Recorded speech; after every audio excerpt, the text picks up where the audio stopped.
بسم اللہ الرحمن الرحیم۔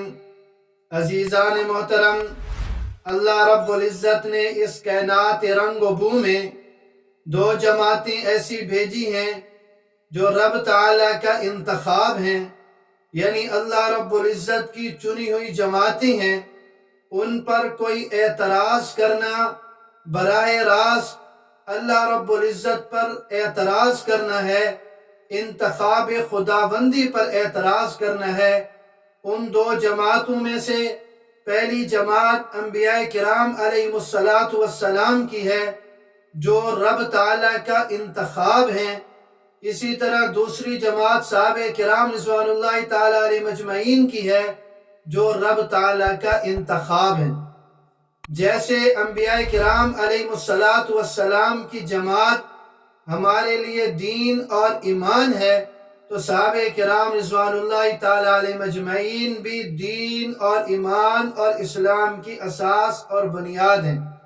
صحابہ کرام رضوان اللہ تعالیٰ علیہ مجمعین کے متعلق ہم یہ نظریہ بنا لیں کہ صحابہ کرام رضوان اللہ تعالیٰ علیہ مجمعین تاریخی شخصیات نہیں ہیں بلکہ قرآنی اور ایمانی شخصیات ہیں، یعنی صحابہ کرام رضوان اللہ تعالیٰ علیہ مجمعین تاریخ کے محتاج نہیں بلکہ تاریخ ان کی محتاج ہے۔ صحابہ کرام رضوان اللہ تعالیٰ علیہ مجمعین کو تاریخ کے آئینے میں نہیں پرکھا جائے گا بلکہ صحابہ کرام رضوان اللہ تعالیٰ علیہ مجمعین کو جب بھی پرکھا جائے گا، جب بھی دیکھا جائے گا، قرآن اور حدیث کے آئینے میں دیکھا جائے گا۔ صحابہ کرام رضوان اللہ تعالیٰ علیہ مجمعین جناب محمد الرسول اللہ صلی اللہ علیہ وسلم کی پہچان ہے۔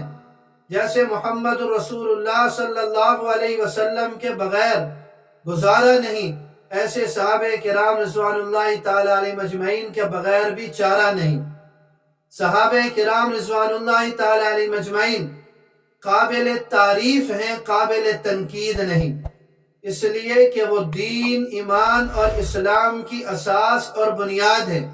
وہ جناب محمد رسول اللہ صلی اللہ علیہ وسلم کی پہچان ہے۔ صحابہ کرام رضوان اللہ تعالیٰ علیہ مجمعین کاتب وحی ہیں، قابل اعتماد ہیں، تو لہذا وہ قابل تنقید نہیں، وہ قابل تعریف ہیں۔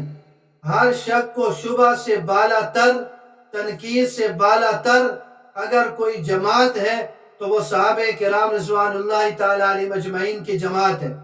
جیسے ہمارا یہ نظریہ ہے، مسلمانوں کا یہ عقیدہ ہے کہ ہر نبی جنتی ہے، اسی طرح ہر صحابی نبی بھی جنتی ہے، اور یہ قرآن کا فیصلہ ہے، اللہ رب العزت کا فیصلہ ہے، یہ اٹل فیصلہ ہے۔ وَكُلٌّ وَعَدَ اللَّهُ الْحُسْنَى۔ ہم کون ہوتے ہیں؟ صحابہ کرام رضوان اللہ تعالیٰ علیہ مجمعین کے بارے میں فیصلہ کرنے والے۔ جب اللہ رب العزت نے فیصلہ کر دیا، جب قرآن نے فیصلہ کر دیا، ابھی اسی کو ماننا پڑے گا، اسی پہ ایمان رکھنا پڑے گا، اسی کے مطابق اپنا نظریہ اور عقیدہ بنانا پڑے گا۔ تو لہذا صحابہ کرام رضوان اللہ تعالیٰ علیہ مجمعین انتخاب خداوندی ہیں۔ تو صحابہ کرام کو تاریخ کے آئینے میں نہیں بلکہ قرآن اور حدیث کے آئینے میں دیکھ کر اسی کے مطابق اپنا نظریہ، اپنا عقیدہ رکھنا پڑے گا، ورنہ خسارہ ہی خسارہ ہے۔ اللہ رب العزت ہمیں صحابہ کرام رضوان اللہ تعالیٰ علیہ مجمعین کی محبت نصیب فرمائے۔